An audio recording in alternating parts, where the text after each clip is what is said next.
What's up everyone, welcome to today's video. Welcome to the VGFightSchool channel. Thank you very much for tuning in. So we're going to be examining more gameplay mechanics that will be featured in Gotham Knights. Now that the game is approaching the deadline for release, I thought this is the time to start doing these videos because for the longest time I've told you guys that I've been learning Unreal Engine 4. Some of you thought I was, full of it, and I don't blame you because anybody can claim anything on the internet.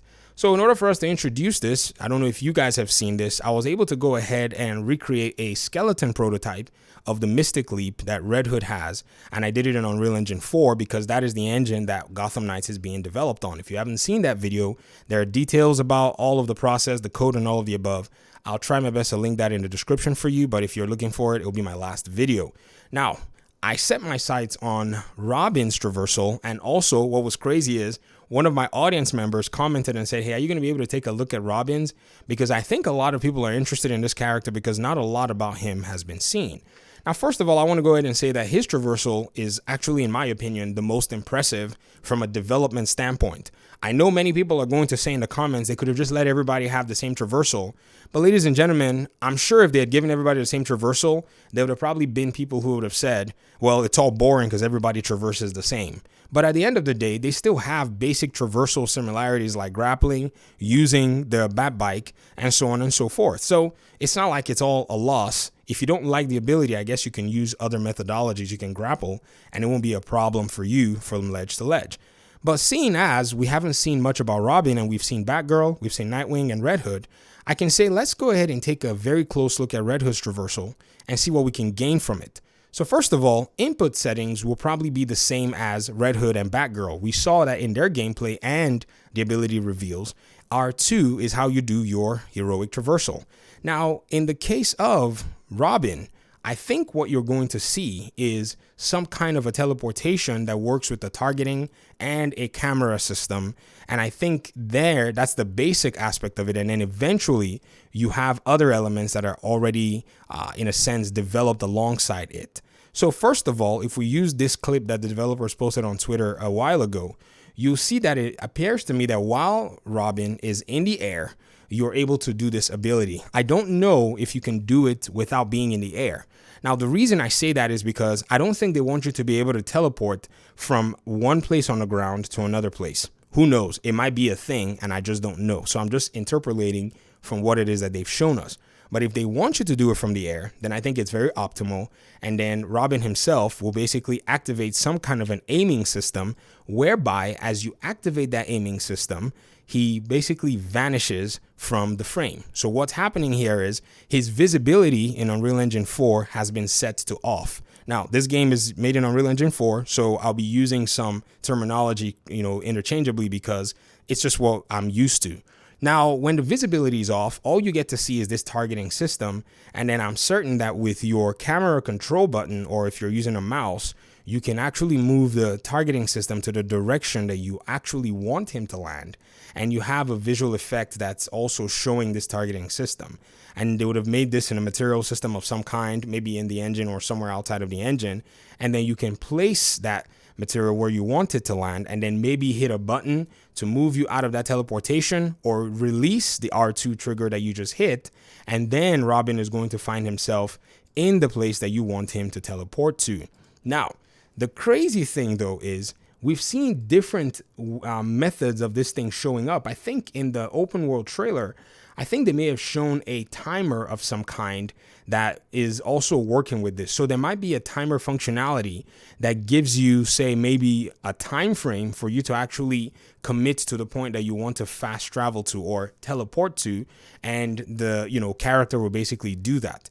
So another thing that's also going on is once you actually do this targeting system, your camera also changes, because if you notice, every time you have, say, a regular player in a video game, you have a player camera that's looking around that player. So your player camera right now is literally right behind Robin, and that camera is just following him.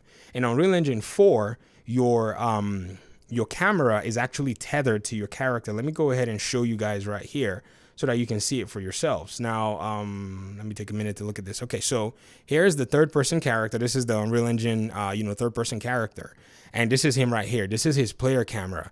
It is actually hooked up to you in a very interesting way. So when I hit play, this is a different mesh that I actually have in here. It's the same character, but that camera is pretty much just following him. So let me show you the character here and you'll see for yourself. So I'm going to go in here, content.